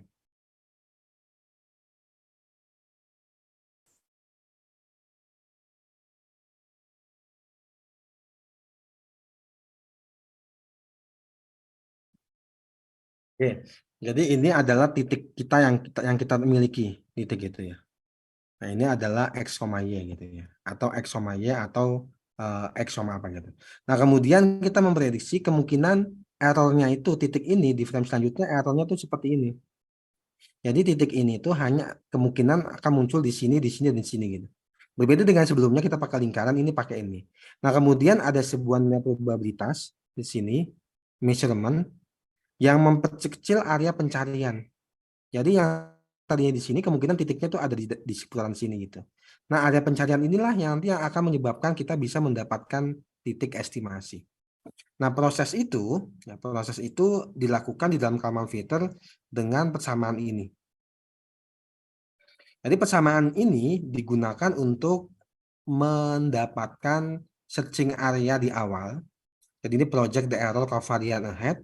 Kemudian kita men-project start ahead. Dan ini adalah kita mendapatkan posisi di mana kita memperkecil area pencarian. Gitu. Kalau yang ini kan ellipse-nya gitu. Kalau ini kita memperkecil area pencariannya gitu. Nah, ini pakai X ini ya, X bar minus, kemudian ini P kayak manes dan sebagainya. Ini ada apa namanya, ada mathematical equation-nya. Nanti silakan teman-teman cari ini gimana cara menderive ini gitu. Oke, mungkin kita perlu ini langsung saja ya. Saya kasih contoh menggunakan gambar gitu ya. Jadi misalnya kita membaca frame a scalar gitu ya. Ya, frame sebagai citra warna. Kemudian kita lakukan grayscaling. Kemudian kita lakukan image subtraction. Ini salah satu contoh caranya gitu. Kita lakukan image subtraction ya antara frame dengan background. Jadi menggunakan background modeling. Nah, kemudian kita ini ya, cek image subtraction result apakah ada objek atau tidak. Nah, kalau seandainya ada objek, kita tentukan nilai titik tengahnya. Nah, titik tengahnya inilah nanti yang akan kita gunakan untuk Kalman filter. Nah, kemudian kita memprediksi frame selanjutnya dengan Kalman filter. Oke, formulasi problemnya, posisi saat ini adalah xt, yt. Posisi x pada time t, posisi y pada time t gitu ya. Jadi posisi x pada time t, posisi y pada time t. Nah, kemudian kita ingin mengestimasi kira-kira posisi ini pada time t plus 1 itu di mana gitu. Pada time t plus 1 itu di mana. Jadi kita ingin mengestimasi ini. Nah, kita asumsikan kita memiliki kecepatan itu t. Jadi kecepatan ini didapatkan dari kita memprediksi kira-kira kalau frame rate-nya sekian persen, ya, kalau frame rate sekian frame rate, kemudian kecepatan mobilnya sekian di dalam real world-nya, kecepatan rata-ratanya, kira-kira dalam frame itu kecepatannya berapa gitu. Jadi kita bisa mengestimate sendiri gitu. Ya. Nah, kemudian sekarang kita akan bermainnya itu setiap aksis. Jadi kita bermainnya pada setiap aksis. Tidak langsung dua-duanya, tapi pada setiap aksis. Kita akan memprediksi x-aksis dulu, baru kemudian kita memprediksi y-aksis. Nah, posisi x position pada posisi setelahnya itu akan mengikuti persamaan matematika kecepatan. xt plus 1 itu sama dengan xt plus txt. Nah, ini adalah velocity will be constant. Gitu ya. Jadi ini dengan asumsikan velocity-nya akan konstan. Gitu. Sebentar, ini xt plus txt ini saya kayaknya bukan xt ya, tapi ini adalah waktu. Jadi xt plus t dikalikan dengan t kecil itu. Artinya berapa frame itu, berapa frame. Itu ya. Di dalam satu frame itu kalau kita ini t gimana, t itu kita bisa hitung sendiri ya. Dengan cara gini. Kalau di dalam satu second mobil itu berpindah ya sebesar 10 pixel dalam setiap frame gitu ya. Kalau mobil itu berpindah tiap 10 pixel dalam setiap frame gitu ya. Nah, kita bisa memprediksi kecepatannya berapa gitu. Dengan cara hitung-hitungan matematika biasa gitu ya. Nah, itu akan dijadikan sebagai nilai T-nya gitu. Nah, kemudian problem formulation itu adalah kita memiliki sebuah xt di mana xt yang pertama itu adalah posisinya dan xt yang kedua itulah velocity-nya, kecepatannya. Maka dengan Kalman filter model gitu ya, xk plus 1 atau xt plus 1 ya, itu sama dengan 1, 0, 1t, 0, 1, xk dikalikan dengan wk. Wk ini adalah errornya gitu. Menggunakan Gaussian distribution. Itu ya, menggunakan Gaussian distribution. Nah, kenapa ini 1t, 0, 1? Karena kalau xk ini dijabarkan dari ini, maka kita akan dapat nilainya berapa gitu. Nah, kemudian kita akan mendapatkan nilai zk gitu. Nah, kemudian kita akan memiliki nilai q dan nilai r. Ini didasarkan pada perhitungan matematika. Nanti teman-teman bisa cek ini dapatkan nilai q itu di mana gitu ya. Kemudian r-nya sama dengan l dan dengan asumsi bahwa q sama dengan 1 dan r sama dengan 1. Maka kita akan dapatkan q itu sama dengan T3 bagi 3, T2 bagi 2, T2 bagi 2, dan juga T. Gitu ya. Nah, awalnya posisinya itu ada di X0. X0 itu posisinya 0,0. P0 itu 0,0,0,0 dengan T sama dengan 1. Maka dengan menggunakan nilai yang di atas, nilai A dan nilai H, nilai A itu didapatkan dari yang ini. Sorry, nilai A itu didapatkan dari yang ini. Gitu ya, ini nilai A gitu. Jadi dengan T sama dengan 1, maka ini jadi 1, 1, 0, 1 gitu. Nah, jadi 0, 0, 1 gitu. Nah, kemudian di sini ini adalah nilai H-nya. Ini adalah nilai H-nya gitu ya. Nah, nilai Q-nya didapatkan dari yang ini. Kita masukkan ketika T sama dengan 1 ke sini ya. T sama dengan 1, maka kita akan mendapatkan nilai Q ini. Nah, baru kemudian kita memprediksi dengan menggunakan rumus yang ini. Menggunakan rumus yang ini, kita prediksi dulu. Yang XT sama dengan 1101 XT min 1. Kemudian kita mendapatkan nilai PT dengan memasukkan parameter matriks A, kemudian PT min 1 dan A plus Q. Ini kita sudah punya A, sudah punya Q. Nah, kita hanya melakukan operasi matriks biasa gitu ya. Baru kemudian nanti kita akan melakukan menghitung KT, menghitung XT, menghitung PT. Maka XT ini adalah posisi estimasi objek pada objek selanjutnya, pada frame selanjutnya. Jadi teman-teman hanya memasukkan ini ke dalam persamaan ini, maka nanti kita akan mendapatkan nilai XT, nilai PT, dan nilai KT. Ingat, ini baru di posisi X. Kita perlu melakukan proses yang sama untuk posisi Y. Gitu ya. Nah, ini adalah tipikal risetnya gitu ya. Jadi yang hijau, yang green rectangle itu adalah central object manually. Yang green dot itu adalah from subtraction, sedangkan yang bulat itu adalah Kalman filter. Nah, setelah kita estimasi, kita hitung, ternyata menggunakan Kalman filter itu memiliki akurasi yang jauh lebih baik dibandingkan dengan menggunakan yang biasa gitu. Cara kita mengevaluasi apakah tracking itu bagus atau tidak adalah dengan kita menghitung selisih posisi hasil tracking dengan posisi sebenarnya. Jadi kita cari selisihnya, kemudian kita akumulasi selisihnya. Kalau selisihnya besar berarti trackingnya nggak bagus. Tapi kalau selisihnya kecil berarti trackingnya bagus. Seperti itu ya. Jadi ini adalah cara kita melakukan tracking seperti itu. Nah, ini nanti teman-teman bisa mencoba fitur-fitur yang ada di sini ya untuk mengidentifikasi tracking seperti itu. Oke, mungkin untuk sementara sampai sini ada pertanyaan dulu mungkin teman-teman sebelum kita berikan teman-teman diskusi gitu ya. Jadi konsepnya itu ya. Jadi kalau yang template matching itu kita menggunakan satu region. Kalau yang Kalman filter kita menggunakan titik gitu ya. Nanti besok ketika optical flow kita menggunakan motion analysis, agak sedikit berbeda gitu ya. Oke, ada pertanyaan?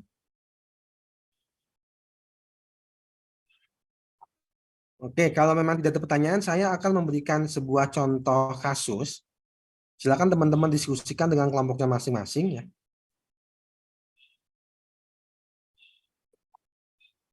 Sebentar. Mohon tidak membaca paper lain, tapi teman-teman menjawab berdasarkan hasil diskusi gitu. Jadi tidak mencontek dari paper, tapi kira-kira secara logika itu seperti apa gitu.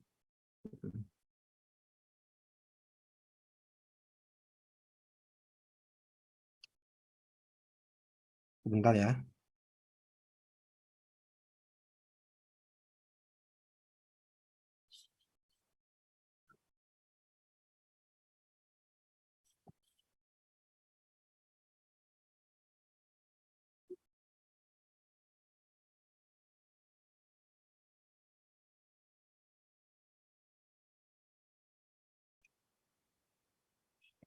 Teman-teman tahu istilah loitering nggak? Halo, ada yang tahu istilah loitering itu apa? Maaf Pak, apa Pak? Loitering.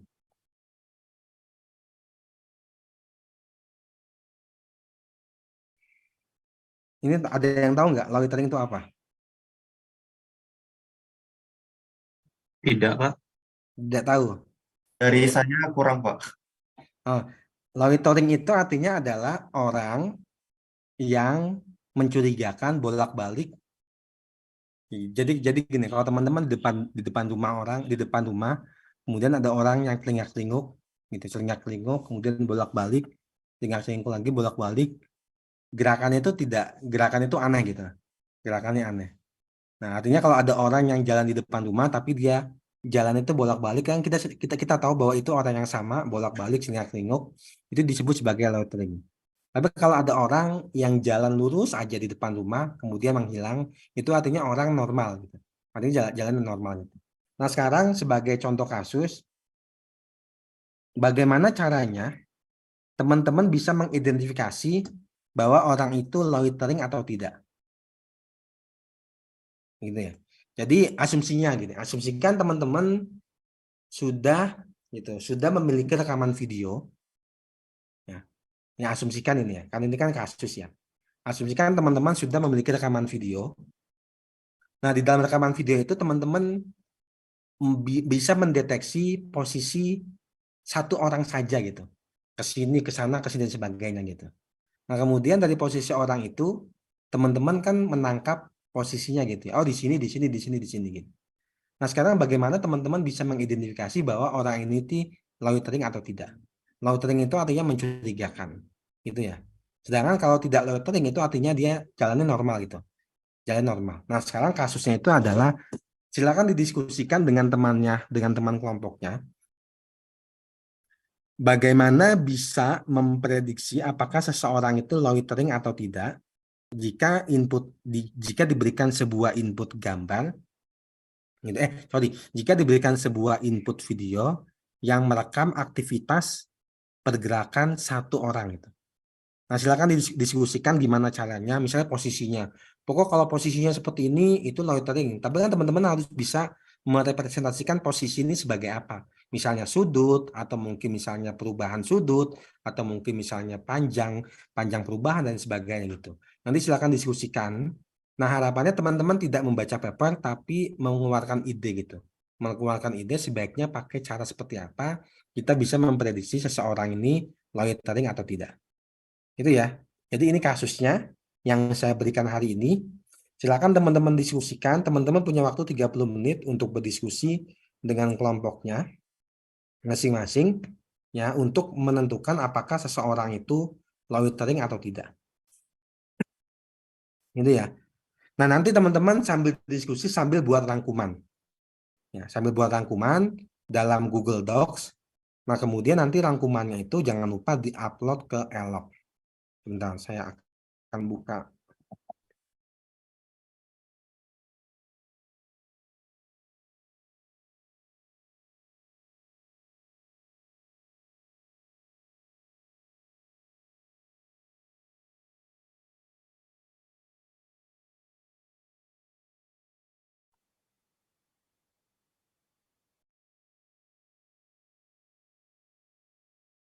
Nah, ini ya. Jadi itu kasusnya itu. Nah, di sini ada summary of group discussion. Yang di sini saya kasih waktu sampai jam 5 sore.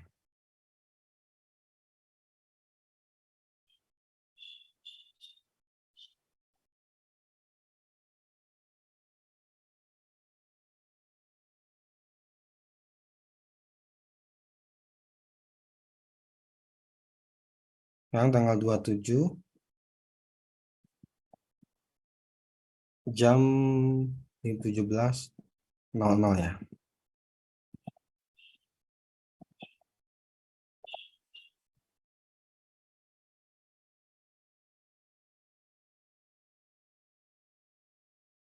Oke, itu ya terkait dengan grup discussion-nya. Nah, kemudian sebentar, saya untuk evaluasi mandirinya hari ini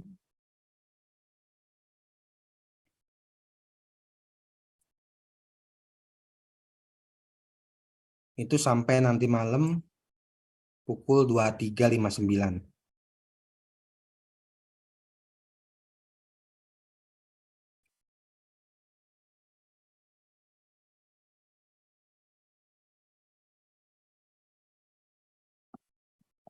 (27 April 2023) open quiz dari jam 17.00 sampai 23.59. Gitu ya. Ini untuk apa namanya? Untuk evaluasi mandirinya.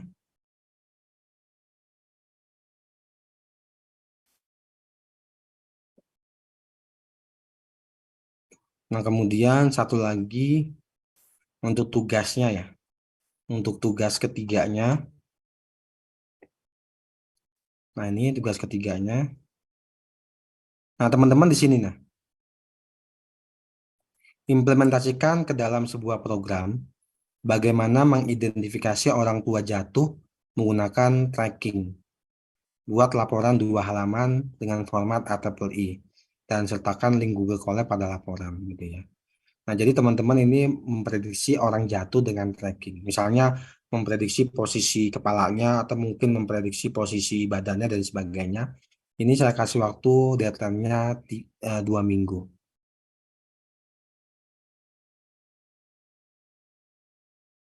Gitu ya.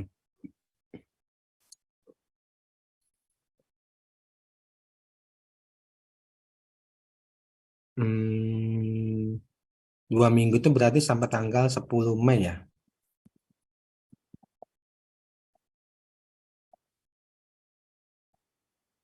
Iya.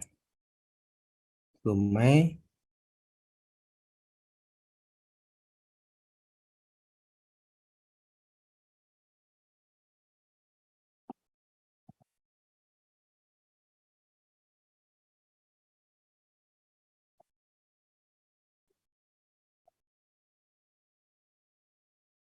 Itu ya. Oke, jadi itu ya.